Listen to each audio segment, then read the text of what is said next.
Hello everybody, my name is Sarah and today I'm going to be going over the biggest rumors surrounding the upcoming iPhone 8.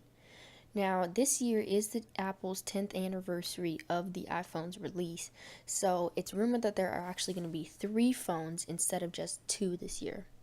So, I'm suspecting that there's going to be an incremental upgrade to the regular iPhone 7, so maybe the iPhone 7s, an incremental upgrade to the iPhone 7 Plus, so the iPhone 7s Plus, and then, of course, this new big hitter, the iPhone 8. I'm not sure that they're going to call it that. I have a feeling they're going to call it like the iPhone X or something else, because next year that's going to be a little tricky with naming. That's not super important. I'm going to go over all the biggest rumors that we know so far. So, starting off with the display, it's slated to be a 5.8-inch edge-to-edge OLED display. Now, that Apple is getting these OLED displays, that may be one of the reasons that they're saying that the release might be delayed because there's a shortage in OLED screens. I mean, it kind of sucks that it might be delayed, but I think it is definitely worth it to have that OLED screen. Also,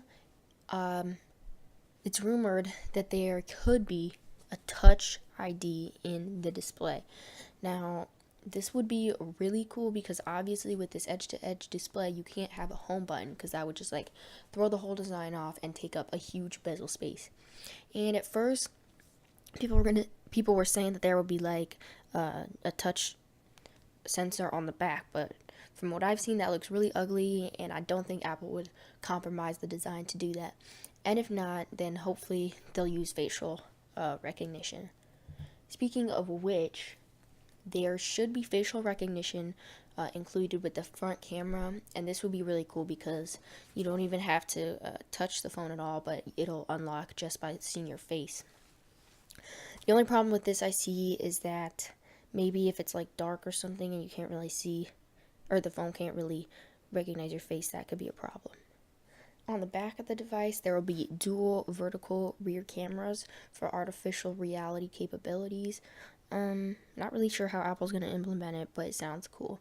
And at first, it looked really odd, especially since I'm so used to like the iPhone 7 Plus being the horizontal orientation.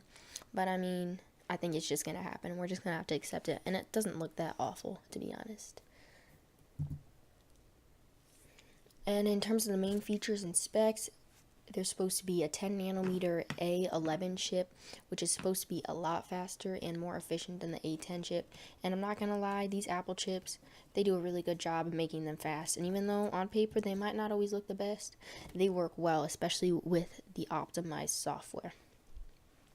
Then also, as you see in this schematic, there is a big hole cut out, and hopefully, fingers crossed, that is for wireless charging finally. This shouldn't be a big feature in 2017. Wireless charging has been out forever for Android phones, and it's finally time that Apple includes wireless charging here. I don't really get excited about that feature because that should have been here so long ago, but now that it's finally here, I mean, it's great, but I wish they would have done it earlier. Anyway, that's about all the big features that we know so far for the iPhone 8 or whatever they're going to call it.